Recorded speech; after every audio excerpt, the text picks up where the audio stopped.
In the deadly hedgerows of Normandy, one tanker's toothbrush trick let him fire without exposing his crew.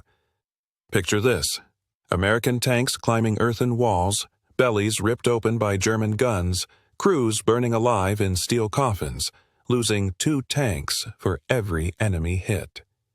The young loader's hands shake from watching friends roast. The gunner clutches a photo of his unseen baby girl, knowing math says they're next. But while cleaning his pistol with that toothbrush at midnight, the lieutenant sees it. A simple wedge of scrap metal to tilt his tank and shoot invisible from cover. It works like magic, shells raining death without a target in sight. Then brass shoots it down.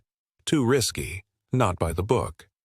Yet men keep dying following their approved plan. Will this outlaw trick turn the tide and bring his crew home, or get them court-martialed while the bodies pile up? Lieutenant Robert Bray watched the Sherman 2 tanks ahead climb the hedgerow at 0847 hours. The 32-ton tank rose up the earthen berm like a whale breaching, glacially slow, belly exposed, tracks clawing for purchase on rain-slick dirt. For 3 seconds, maybe 4, its thin underside armor caught the morning light. The German 88mm Fear fired twice. The first round punched through the Sherman's belly plate with a sound like a massive bell cracking. The second hit the ammunition rack. The explosion was instantaneous. A white-orange fireball that turned the tank into a steel coffin before the crew could scream. Black smoke boiled up into the Norman sky, carrying the smell of burning rubber, diesel fuel, and something worse that Bray tried not to name. Through his periscope, Bray could see pieces of tread spinning through the air. The turret had separated from the hull. Figures weren't running from the wreck because there were no figures left to run. Private First Class James Chen's breathing filled the intercom. Rapid, shallow gulps. The kid was 19, from San Francisco, on his 3rd tank since D-Day.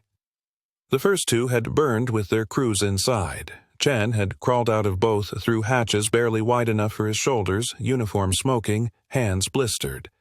He'd lost 16 pounds in 5 weeks and couldn't keep food down anymore. "Lieutenant?" Chen's voice cracked on the single word. Sergeant Mike Kowalski, the gunner, said nothing. He had a 2-month-old daughter named Carol he'd never seen. Her photograph was taped to the traverse mechanism, curling at the edges from moisture. Kowalski touched it before every engagement.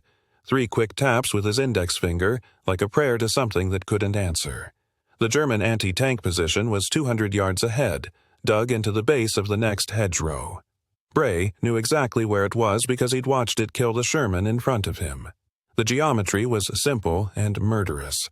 To shoot over this 12-foot hedgerow, his tank had to climb the 3-foot earthen berm it grew from. That meant exposing his belly armor, 1 inch of steel plate designed to resist landmines, not 88mm armor-piercing rounds fired at point-blank range, for the time it took to crest, acquire target, and fire. 3 to 4 seconds. The German gun could fire 15 to 20 rounds per minute. Math didn't lie. You got 1 shot. They got 3, maybe 4. The Germans had a nickname for American Shermans. They called them Ronsons, after the cigarette lighter company whose advertising slogan promised lights on the first strike. Dark humor from men who'd learned that American tanks obliged with terrifying regularity. 3rd Armored Division was losing 2.3 tanks for every hedgerow they cleared. Not damaged. Lost. Burning wrecks with crews cooked inside or cut down, trying to bail out through hatches that jammed when armor warped from heat. The mathematics were simple and horrifying. At current rates, they'd run out of trained crews before they ran out of replacement tanks. Bray's hand hovered over the control that would signal his driver to advance. Standard doctrine was clear. Suppress the enemy position with artillery, advance rapidly under covering fire, crest the obstacle, acquire target, fire, withdraw, aggressive action, violent execution, the approved solution. The approved solution was killing his men. The radio crackled. "Baker 3, advance and engage. Over." Battalion command, somewhere safe behind the lines, looking at maps that showed hedgerows as thin green lines instead of 12-foot walls of packed earth and century-old roots. The maps didn't show the geometry of death. How every shot over a hedgerow demanded exposure. How the Germans knew this. How they positioned their 88s with interlocking fields of fire specifically targeting the crests. Baker 3, confirm order, over. Chen's breathing was getting faster. Hyperventilation. The kid had watched 8 men burn in his previous 2 tanks. The last loader, his best friend from basic training, had taken 4 minutes to die after a penetrating hit, screaming over the intercom while the rest of the crew bailed. Chen had tried to drag him out. The photographs from the field hospital showed 3rd-degree burns covering 60% of Chen's arms. Bray's finger moved toward the advance signal, stopped, pulled back. Baker 3, holding position. Contact artillery for suppressing fire before advance. Over. Not refusing orders, just requesting proper support, buying time. The radio went silent. Disapproval that couldn't quite become insubordination. Bray ordered reverse. His driver, who'd been holding his breath, exhaled hard enough to fog his periscope. The Sherman backed into cover behind the hedgerow, hull angling down as they retreated into the sunken lane they'd advanced from. An 88mm round whistled overhead, exactly where they would have been if Bray had ordered the crest. The shell impacted a stone wall 400 yards behind them, sending limestone fragments, spinning through the air like shrapnel. The tank settled into cover. They were safe, for now. But the German position was still there. The mission was still active. And somewhere, eventually, someone would order another tank to make that climb. Kowalski spoke for the first time in 20 minutes. "Lieutenant, we can't keep doing this." He didn't mean refusing orders. He meant the whole tactical equation. Climbing hedgerows to shoot at Germans who could see exactly where you'd appear and were already aimed at that precise spot. Trading 3 American tanks for every German gun, replacing crews faster than equipment. The math didn't work. The doctrine was sound. The training was solid.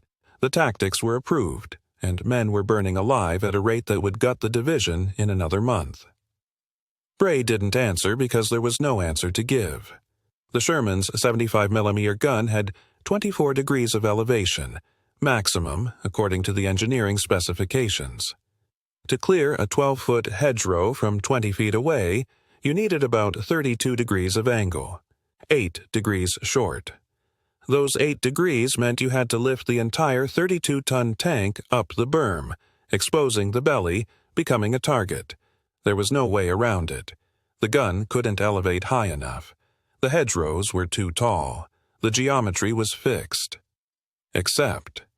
Bray stared through his periscope at the hedgerow that had just killed 5 men. At the berm it grew from. At the angle his gun would need. The geometry was fixed. The tank was what it was. The battlefield terrain wasn't changing. But what if the question itself was wrong? Night fell over the Norman countryside with the smell of distant fires and fresh earth torn by artillery. Bray sat on his tank's turret at 0200 hours, unable to sleep, cleaning his service pistol with his toothbrush. An old trick, the bristles got into the crevices where fouling built up, places a rag couldn't reach. Repetitive, methodical, the kind of simple physical task that let his mind work on harder problems. The hedgerow problem wouldn't let go. Everyone was focused on getting over faster or through faster. The rhino attachments, better artillery prep, more aggressive tactics. All variations on the same assumption. The obstacle was the problem, so you had to overcome the obstacle. But what if the obstacle wasn't really the problem? Bray looked at his toothbrush. The bristles were worn at an angle from always scrubbing the same direction, always approaching the same crevices from the same side. What if they were approaching the hedgerow problem from the wrong angle? The Sherman's gun could elevate 24 degrees. Fixed. Not enough to clear the hedgerow without lifting the whole tank. Also fixed. But elevation was measured from wherever the tank was sitting. What if you changed where the tank was sitting? The thought hit him like electricity. He stopped cleaning, the toothbrush frozen in his hand.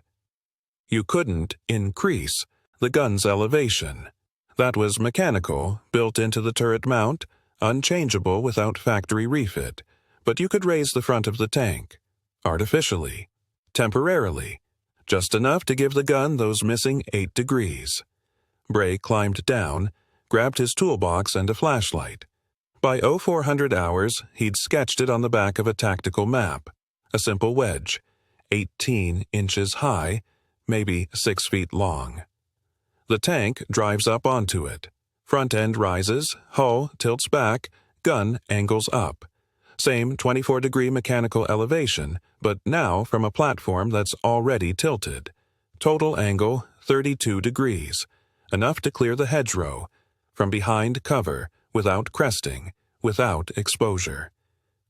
He stared at the sketch. It was so simple he was certain he must be missing something fundamental. Some reason it wouldn't work that would be obvious to an actual engineer.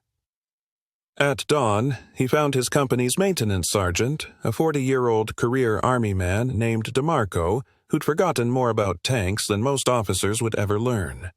DeMarco looked at the sketch for a long time. "That's the dumbest thing I've seen all week." Bray's stomach sank. DeMarco kept looking. Might work, though. July 20th, 1944. Lavard Sector, Normandy. Bray stands on his tank's fender, watching the ordnance crews swarm 2nd Armored Shermans with cutting torches and welding rods. Sparks fountain into the humid morning air. The smell of hot metal and ozone cuts through the perpetual stink of diesel and cordite. The miracle has arrived. Curtis Coolin, a sergeant, a tanker, one of them, figured it out. Steel teeth salvaged from German beach obstacles, welded to the Sherman's nose like tusks. The Rhino device. Brass loves it. Coolin gets a Legion of Merit. The solution to hedgerow hell, delivered in 48 hours. Chen climbs up beside Bray, canteen in hand. The kid's lost maybe 15 pounds since D-Day. His coveralls hang loose. They really think this'll work? Command does. Bray watches a captain from 2nd Armored inspect a freshly mounted Rhino, running his hand along the welded prongs with something like reverence. Gonna find out in about 20 minutes. The test hedgerow stands 200 yards across the field. One of those ancient Norman barriers, 12 feet of dense hawthorn and blackberry bramble grown thick over centuries, rooted in a 4-foot earthen berm. Behind it, engineers have positioned target panels to simulate German positions. Captain Morrison's tank, tusks gleaming, idles at the field's edge. Morrison's on the radio net, coordinating with observers. Bray tunes his receiver to listen. "All stations, this is Cobra 6. Beginning demonstration run. Watch and learn, gentlemen." Morrison's Sherman lurches forward, building speed. 30 yards. The engine roars. 50 yards. The steel teeth angle forward like a medieval ram. 70 yards. Impact. The sound hits first, a tremendous ripping crash as 2,000 pounds of welded steel and 32 tons of tank meet vegetation that stood since before Napoleon. The hedgerow doesn't so much part as explode. Roots tear from earth. Branches shatter. The Sherman's engine screams in 2nd gear, tracks churning, driving through. Then comes the dust. Bray's seen dust clouds before. Artillery strikes, building collapses in Carentan. This is different. The collision pulverizes centuries of accumulated dirt in the berm, atomizes dried vegetation, kicks up a rolling curtain of brown that expands in every direction. Within seconds, it blankets 300 yards of field, maybe 400. Through his binoculars, Bray watches Morrison's tank emerge on the far side. Except emerge isn't the right word. The Sherman materializes from the cloud like a ghost, covered in dirt and torn foliage. Periscopes completely obscured. It's moving blind. Morrison's voice crackles on the radio. "Can't see a damn thing. Traversing right to..." The first German practice round, chalk-filled instead of explosive for safety, hits the dirt 10 yards short. Second one overshoots by 20. The third brackets perfectly, slamming into the Sherman's side with a crack that carries across the field. In actual combat, that would have been an 88mm armor-piercing round. Morrison's crew would be burning. The demonstration ends. Morrison's tank limps back, driver navigating by shouted directions because the vision blocks are caked with mud. The brass huddle near the command half-track, talking in the low, serious tones of men trying to decide if they've witnessed success or failure. Bray's battalion gets rhino attachments anyway. By July 22nd, half the company's Shermans sport the welded teeth. Orders come down. Aggressive prosecution of hedgerow clearing operations using enhanced mobility systems. Translation: charge through and hope. July 24th, near Pont-Hébert. Bray watches it happen again. Lieutenant Haskins' rhino tank hits a hedgerow at 20 miles per hour. The impact shakes the ground. The dust cloud rises like a signal flare. Here I am, shoot me now. Haskins emerges into a field where two German anti-tank guns have been waiting in carefully prepared positions with overlapping fire lanes. The first round misses because the gunners are firing through dust. Haskins' driver, blind, keeps rolling forward on momentum and last known heading. The second round doesn't miss.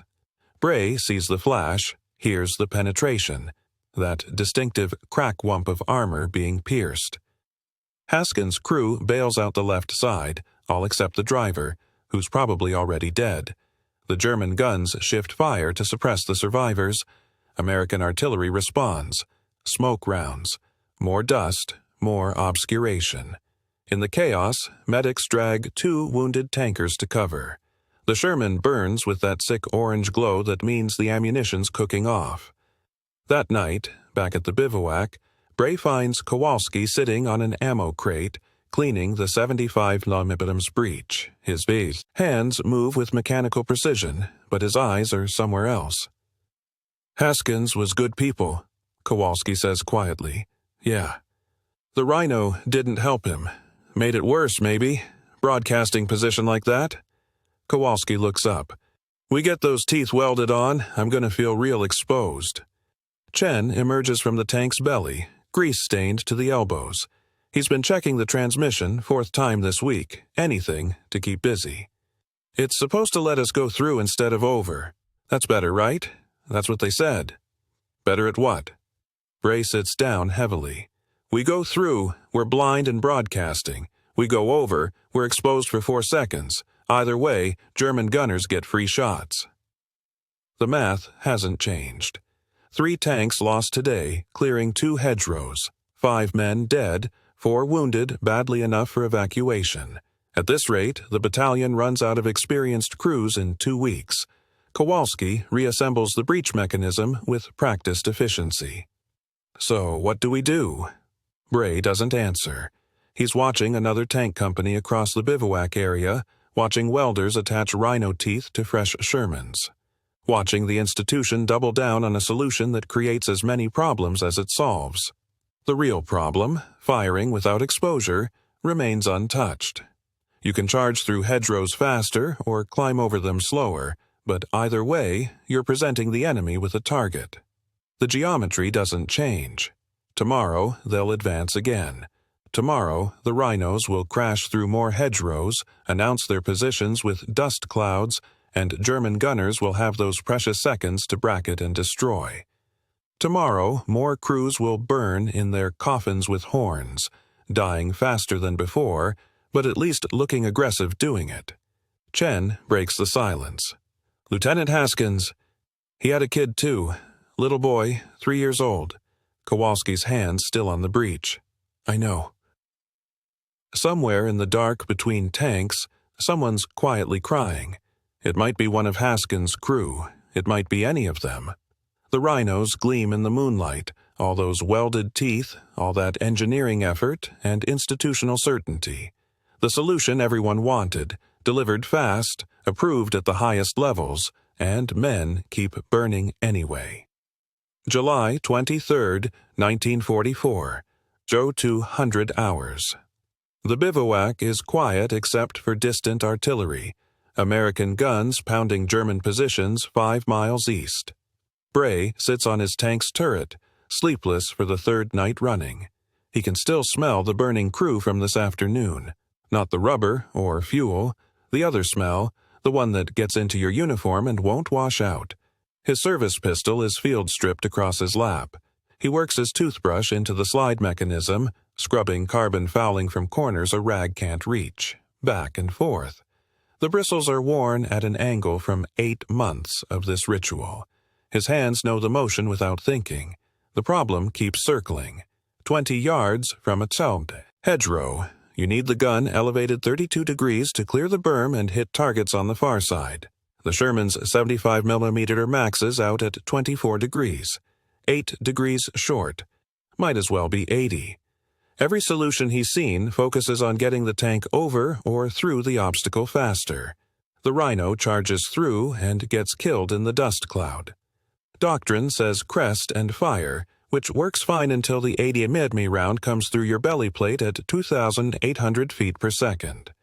Bray rotates the pistol slide, brushing the locking lugs. The toothbrush hits the metal at 30 degrees because that's how his wrist naturally angles when he scrubs, not because the brush is special, because of how he's holding it. He stops mid-stroke. The gun elevation is measured from the tank's position. 24 degrees from level ground gives you 24 degrees, but 24 degrees from a tilted platform gives you... He sets down the pistol, pulls out his map case, finds a pencil. On the back of a terrain map, he sketches it out. The Sherman's profile, the hedgerow, the firing angle. Then he draws a wedge under the front of the tank. Crude triangle, maybe 18 inches high at the front, sloping to nothing at the middle of the hull. The whole tank tilts nose up. The gun, still at 24 degrees from the hull, is now pointing at 32 degrees from the ground. You're not changing the gun, you're changing what the gun is sitting on. He stares at the sketch. This can't be right. It's too simple. If this worked, someone would have thought of it already. Ordnance has engineers with actual degrees. They'd have figured this out in testing back in... Except they tested on flat ground. On proving ranges in Aberdeen. Nobody tested firing over obstacles you can't see over. Bray climbs down from the turret, moving quietly so he doesn't wake Chen and Kowalski sleeping in their bedrolls beneath the tank. He finds his toolbox, opens it in the moonlight. Track blocks, the steel pads that connect tank treads, are roughly the right shape.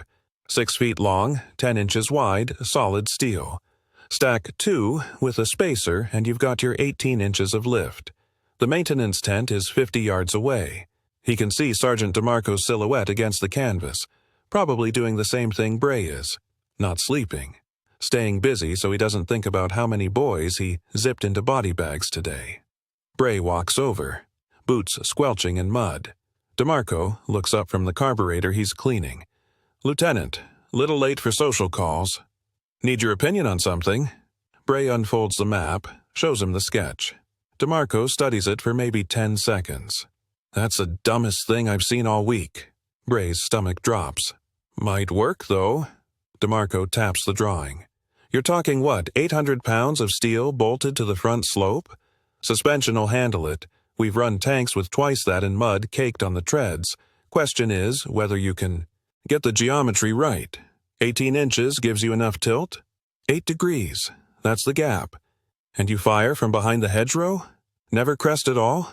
Never expose the belly. Germans are shooting at a berm with nothing behind it." DeMarco sets down his rag. Looks at Bray with something that might be respect. "You know, Ordnance is going to hate this." "I know. And if it breaks something, throws a track, cracks the transmission housing, they'll blame field modifications, and you'll be explaining it to a board of inquiry." "I know that too?" DeMarco nods slowly. "I got scrap steel from that Panzer we knocked out yesterday. Welding rig's still hot.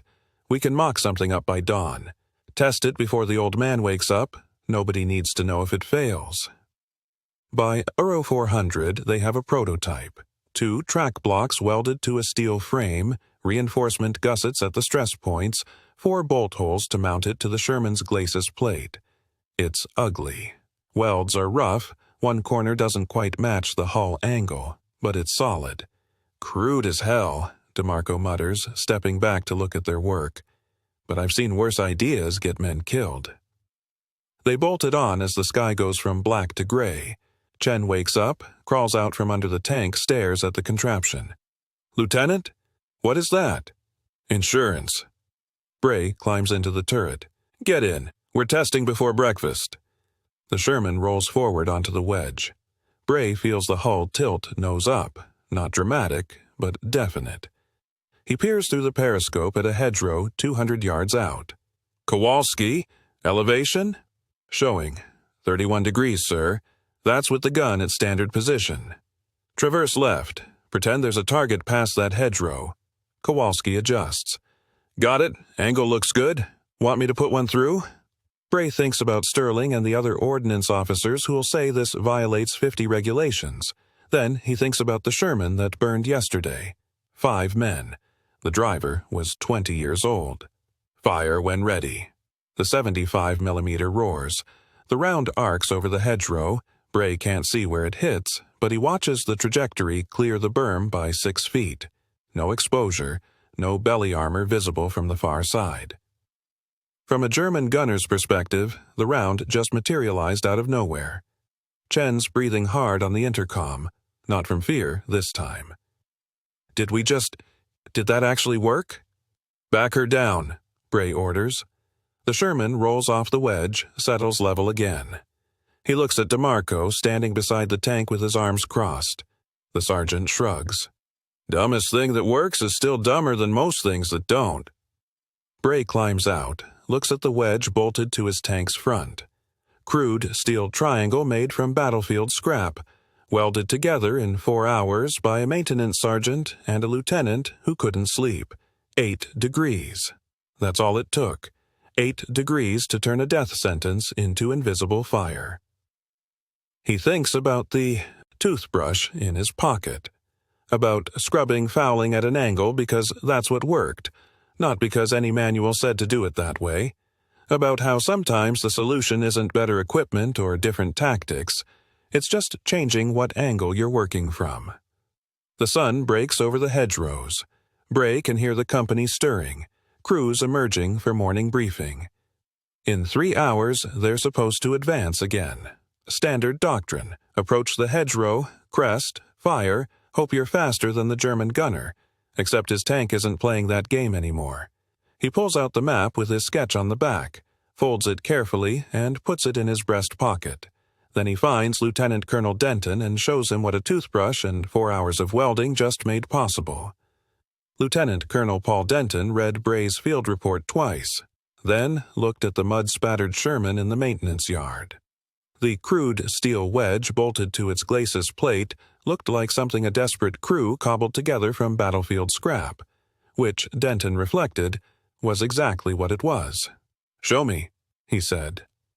Bray's demonstration took 8 minutes. The Sherman rolled forward onto the wedge, 18 inches of welded track blocks and Panzerhull fragments, and the front end lifted. The 75mm gun, which normally maxed out at 24 degrees of elevation, now pointed skyward at 32 degrees. Kowalski fired 3 rounds over a practice hedgerow at a target 180 yards beyond. All 3 hit.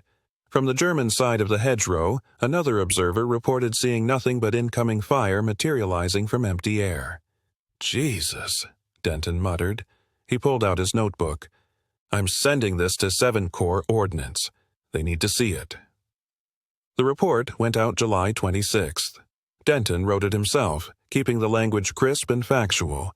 Weight specifications, elevation angles achieved, test results. He noted the modification used only salvaged materials, no manufacturing required. He emphasized the tactical reversal, from exposed target to invisible fire platform. He attached photographs of the wedge from 3 angles. The reply arrived August 1st. Denton brought the letter to Bray's bivouac at dusk, his face tight. Chen was cleaning the main gun, and Kowalski sat on the turret eating cold rations. They both stopped when they saw Denton's expression. "Read it," Denton said, handing Bray the typed page. Headquarters, 7 Corps Sure. Ordnance Section 1, August 1944. Subject, Field Modification Proposal. Elevation Enhancement Device. 1. Proposal reviewed by technical staff and combat doctrine officers. 2. Not recommended for implementation. Justification. A. Added weight. Estimated 800 to 900 POWs forward of center line will stress front suspension and road wheels beyond design parameters. Likely result: accelerated wear, mechanical failure in sustained operations. B. Elevated firing position will destabilize gunnery. Platform. Accuracy degradation anticipated, particularly in deflection shots or when engaging moving targets. C. Modification requires individual fitting to each vehicle. Creates maintenance complications, parts standardization issues, and training burden for crews and mechanics. D.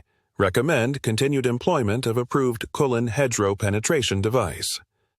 Current assault doctrine, advance through obstacle, engage on emergence, remains tactically and doctrinally sound.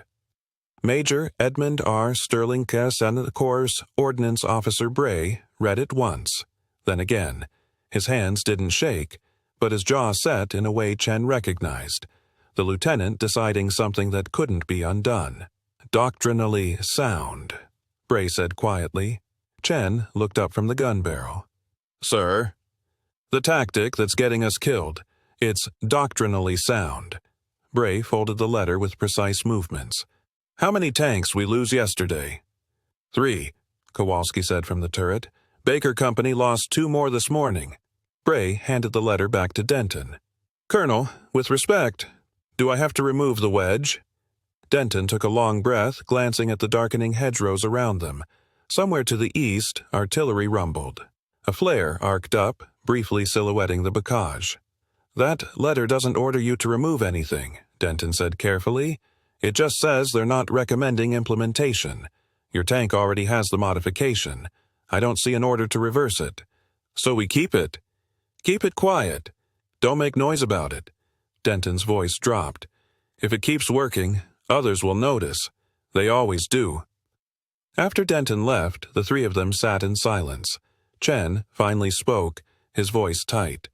How many guys you think burned today because some major in a clean uniform thinks our setup isn't regulation? Bray looked at his loader. Chen had lost 16 pounds since D-Day. The kid was on his 3rd tank. The first 2 had burned with him inside. He'd survived both times through sheer luck, bailing through the floor hatch before the ammunition cooked off, running through fire while his uniform smoldered. Now he weighed 134 pounds and hadn't slept more than 3 hours straight in 2 weeks. The medics had noted combat exhaustion in his file but sent him back to duty because there were no replacement loaders available. I don't know, Bray said. 50, 60. Kowalski crushed his ration tin. They got their reasons, I guess. Stress on the suspension, accuracy problems, maintenance complications. Each phrase came out bitter. All real technical. Meanwhile, we're the ones cresting hedgerows with our guts hanging out. Chen's hands tightened on the cleaning rod. What's the suspension stress on a burned-out crew? Bray stood, moved to the wedge, ran his hand along the welded seam where track blocks met hull plate. 800 pounds of scrap steel. Crude, ugly, effective. It had worked flawlessly in 3 test fires. The tank hadn't taken a single hit while using it. But somewhere in an office behind the lines, an ordnance officer with engineering degrees and testing protocols had concluded it wasn't doctrinally sound. Keep the wedge bolted tight, Bray said. We're advancing in the morning.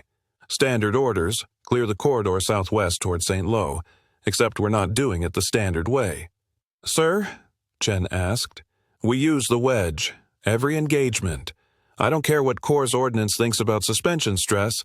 They're not the ones who have to explain to Kowalski's daughter why her father burned to death doing the approved thing. Kowalski looked down at his hands. His daughter Carol was 3 months old now. He'd never seen her. Had only 2 photographs his wife managed to mail. The idea of her growing up without knowing him, that thought lived in his chest like shrapnel. What if they court-martial you? Kowalski asked. Bray smiled without humor. For what? Using field expedient modifications in combat? Half the tanks in this division have non-regulation equipment welded on. The Cullen cutter wasn't regulation either when Sergeant Cullen invented it. He tapped the wedge. This works. We have evidence. If they want to court-martial me for keeping my crew alive, let them try after we win. Chen nodded slowly, something settling in his face. For 2 months, he'd watched men die following doctrine. Now, he was watching someone choose differently. Besides, Bray continued, Denton said others will notice if it keeps working. So we make sure it works. Every time. No mistakes. We prove it in combat where it actually matters. The next morning, the company prepared to advance. Bray watched other crews checking their rhino attachments, preparing for the standard assault. Charge the hedgerow, burst through in a cloud of dust and debris, emerge into whatever waited on the other side. Speed and aggression. Doctrinally sound. His tank sat slightly apart, the wedge ramp extending from its front like a defiant middle finger to proper engineering. Chen loaded the ready rack with unusual care, arranging shells by type. Kowalski aligned his sights with precision that went beyond routine. They all knew what they were doing, conducting an unauthorized field trial with their lives as the data. The advance order came at 0630. Bray's Sherman rolled out last, following doctrine that far at least. Let the other tanks probe ahead, identify positions, draw fire. Then they'd see what the toothbrush trick could really do. 300 yards ahead, the hedgerows waited, dark and patient as medieval walls. Behind one of them, a German gun crew was settling into position, traversing their 88mm toward the expected approach.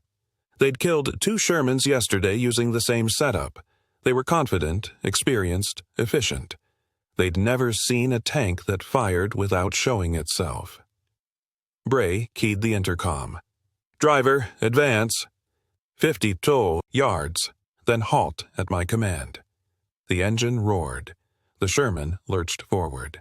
And in an office somewhere behind the lines, Major Sterling's rejection letter sat in a file drawer, its technically sound reasoning about to collide with the messy reality of men who refused to die the approved way. August 8, 1944. Southwest of St. Lo. The hedgerow ahead looked identical to the 30 that had preceded it. 12 feet of ancient oak and hawthorn grown dense on a 4-foot earthen berm. Somewhere beyond it, German guns waited. Lieutenant Bray's Sherman rolled to a stop 40 yards back. Standard doctrine said advance to within 20 yards, build speed, crest the berm, fire while exposed. Accept the casualties, win through attrition. Bray keyed the intercom. Chen, load high explosive. Kowalski, target bearing 045, estimate 180 yards beyond the hedgerow. Can't see it, sir, Kowalski replied. You won't need to. The tank lurched forward onto the wedge ramp, that crude assembly of track blocks and panzer scrap that Major Sterling had deemed inadequate. The hull tilted upward. 18 inches of rise. The horizon through the periscope shifted downward as the gun elevated to 32 degrees. Fire! The 75mm cracked 3 times in succession. Chen worked the breech with mechanical precision, his hands steady for the first time in weeks. The rounds arced invisible over the hedgerow's crest, disappearing into the Norman sky. For 5 seconds, nothing. Then the secondary explosions, deep crumps that shook the ground. Black smoke billowed above the hedgerow. "Back us off," Bray ordered. When the infantry cleared the position 20 minutes later, they found the German anti-tank gun, a PaK-40, its barrel twisted, 4 crew dead in a tight cluster. The radio crackled, position secure, no friendly casualties. From the German side of that hedgerow, there had been no warning, no Sherman cresting the berm, no silhouette to bracket, just sudden incoming fire from an invisible position, then death. The wedge weighed 890 pounds. It stressed the front suspension exactly as Sterling had predicted. It destabilized the platform by 0.4 degrees. It required individual fitting to each tank. It also meant Bray's crew never took fire. August 9th. 2 more German positions. Same approach, advance to 40 yards, roll onto the wedge, fire blind over the barrier. Same result. The enemy guns died without returning a shot. August 10th brought the Panther. The German tank was hull down behind a hedgerow intersection.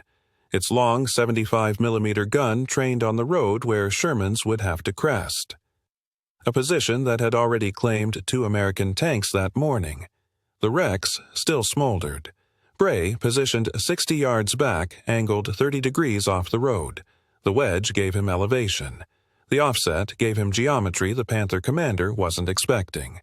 "Top armor," Bray said, quietly. 2 rounds, fast. Kowalski's first shot dropped onto the Panther's engine deck, the thinnest armor on the vehicle, designed to shed weight, not resist plunging fire. The second round hit 3 seconds later, same impact point. The Panther's crew bailed before the ammunition cooked off, running across open ground with their hands raised. The German tank commander, a lieutenant named Hoffman, was processed through the POW cage that evening. His interrogation report noted, subject expressed confusion regarding attack angle, stated he had positioned vehicle to counter frontal assault from road. When asked about overhead fire, subject replied, Sherman's cannot elevate to such angles. This is known. What Hoffman knew was the specifications. What he didn't know was that an American lieutenant with a toothbrush and insomnia had changed the equation. By August 12th, every tank commander in Bray's battalion was at the maintenance tent. DeMarco ran a continuous welding operation, sparks showering into the mud as crews scavenged material. Track blocks, spare armor plates. One desperate sergeant used oak timbers bolted to a steel frame. It looked medieval, but the geometry held. Some wedges were elegant, precisely measured and gusseted. Others appeared assembled by drunken blacksmiths. All of them worked. The numbers told their own story. 3rd Armored Division, Bray's Battalion, July 15th to 25th. Average daily tank losses, 2.4. August 8-15. After wedge adoption, show 0.6. That wasn't incremental improvement. That was a 75% reduction. Casualties followed the same trajectory. Bray's company, 14 tanks, 23 men killed in action from July 10 to 25. 4 men killed from August 8 to 22. Chen sat on the tank's fender that night eating cold rations. He'd gained 6 pounds in a week, the first weight he'd put on since D-Day. His hands didn't shake anymore. He could sleep 3 hours without jerking awake to phantom flames. "Think Sterling's to seen the casualty reports?" Kowalski asked, cleaning his sights. "Probably," Bray said, "along with a dozen reports explaining why they don't count." The informal network operated faster than official channels ever could. A captain from 2nd Armored watched Bray's tank fire from the wedge position, walked over during a lull, and asked what he called it. Bray shrugged. "The toothbrush trick. Thought of it while cleaning my pistol." The name stuck. By August 20th, tankers across 3 divisions were asking mechanics, "Can you fit me a toothbrush?" No official approval ever came. No technical manual was revised. No ordnance officer acknowledged that the field modification worked better than approved equipment. The institutional silence was absolute. But the wedges kept multiplying. Somewhere around 200 tanks by late August, though no official count existed. Couldn't exist. Because officially, none of this was happening. Lieutenant Marcus Shaw's pregnant wife received her telegram on July 18th, killed when his Sherman crested a hedgerow near Hautes-Vence. The crew of Annabelle burned on July 19th, loader dying in the field hospital with 70% burns. Sergeant Robert Denton, the battalion commander's brother, took 3 rounds while cresting on July 22nd. After August 8th, those deaths became rarer. Not eliminated, combat never promised that, but a company that should have lost 16 men in 2 weeks lost 4 instead. Sterling's rejection letter was dated August 1st. The wedge proved effective in combat on August 8th. 7 days. In those 7 days, units that could have been equipped lost an estimated 40 to 60 men to the same geometry problem Bray had solved with scrap metal and a welder. No one was court-martialed for the delay. Sterling received a commendation for maintaining ordnance standards under field conditions. Years later, after the war, someone asked Bray about it. He said, "He was doing his job, I was doing mine. Turns out mine worked better." Chen, decades later, was less forgiving. How many guys burned because some major in a clean uniform thought a toothbrush trick wasn't regulation? The answer, mathematically, probably 50 or 60. The answer, practically, we'll never know their names. Fort Benning, Georgia. Present day. The M1A2 Abrams Technical Manual, Section 7 and 4. Combat elevation platform, field improvised. The diagrams show a ramp system for operations in complex terrain with restricted elevation clearance. Drive the tank onto an artificial platform. Gain elevation without exposing the hull. It's not called the toothbrush trick in the manual, but talk to armor officers who served in Fallujah, 2004, or Ramadi, 2006. Urban combat, where firing over 12-foot walls without exposing your tank on a rooftop meant survival. And they'll tell you about Bray ramps. Marines built them from sandbags and rubble. Same principle. Elevate the platform, not just the gun. Israeli Merkava crews use similar ramps in Gaza. British instructors taught it to Ukrainian tank crews in 2023 for tree-lined terrain. One gunnery sergeant, when asked where he learned it, "Some old tanker trick from France, works like a charm." Bray survived the war with a Purple Heart from shrapnel, unrelated to tank combat, and a Bronze Star for innovative tactical leadership. The citation never mentioned the wedge. Officially, it didn't exist. He worked as a machinist in Cleveland and died in 1983. His obituary mentioned his decorations. Nothing about the toothbrush trick. But, 80 years later, 3 different armies still use the geometry insight he had while cleaning his pistol at 2 in the morning. The innovation wasn't the wedge. Any engineer could design a ramp. The innovation was asking a different question. Not, how do we cross the obstacle faster, but how do we never have to cross it at all? Chen named his first son Robert. At Bray's funeral, Kowalski told the priest, "He saved my life by thinking about a toothbrush." The math was simple. Change the geometry, change the outcome. 18 inches of elevation equaled 8 degrees of firing angle equaled invisible fire position equaled crew goes home alive. Sterling's rejection cited suspension stress and platform instability and maintenance complications. All technically accurate, all completely beside the point. Because the real equation was simpler. 2.4 tanks lost per day versus 0.6. 23 dead versus 4. Doctrine versus survival. The toothbrush trick chose survival.